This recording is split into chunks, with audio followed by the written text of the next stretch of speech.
खरं तर जी माणसं निवडून आलेले आहेत त्यांना आमच्या हार्दिक शुभेच्छा आहेत. ते जे निवडून आलेत त्यांना आम्ही जाहीर भूमिका घेतली की महायुतीच्या बाजूने तुम्हाला मतदान करायचंय म्हणून, पण तू जाहीर भूमिका घेतली नाहीस. तू 130 आमदार पाडायला निघाला होतास. तू देवेंद्र फडणवीसांच्या कुटुंबापर्यंत गेलास. मॉर्फिंग करून तू सोशल मीडियावर धुमाकूळ घातलास. पण जनतेनं तुझं थोबाड फोडलेलं आहे.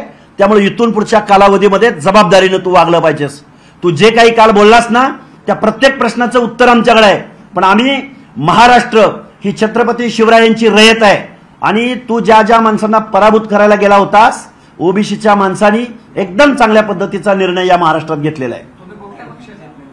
आम्ही महाराष्ट्रातल्या ओबीसीची भूमिका घेणाऱ्या आणि ओबीसीला जवळचा वाटणाऱ्या पक्षाची आम्ही माणसं आहोत.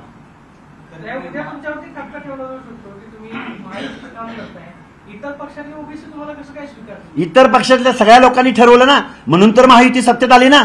एवढा क्लीन स्वीप इतर पक्षातले लोक इकडे मतदान केल्याशिवाय कसा मिळाला?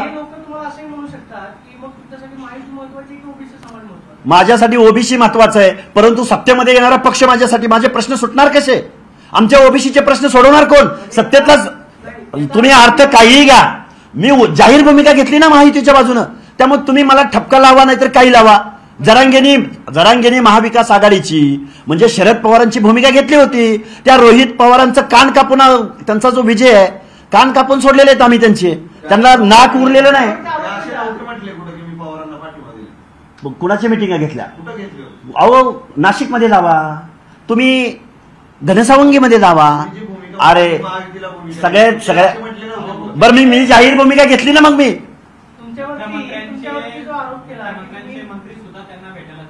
सगळे जात होते.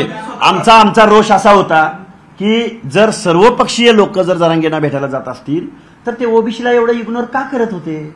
आम्ही ठाम भूमिका घेतली ना. तुम्ही आरोप लावू नका. मी सांगतोय ना की आम्ही महायुतीला मतदान करा म्हणून सांगितलं होतं.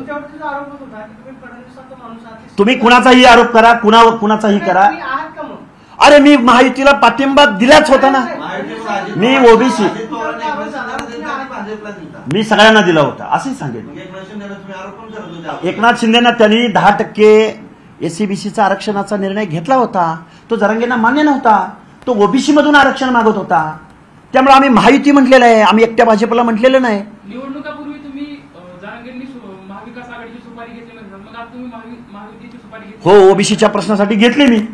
कारण जर शरद पवार निवडणूक जिंकले असते, महाविकास आघाडी जिंकली असती, ज्यात 8 खासदारांनी लेखी पत्र जरांगेला दिली, जो सोनवणे बाप्पा म्हणला की मी जरांगेमुळे निवडून आलो, तर मी महायुतीला पाठिंबा दिला तर प्रॉब्लेम काय आहे तुमचा? कुणाचा प्रॉब्लेम असायचं काय कारण आहे?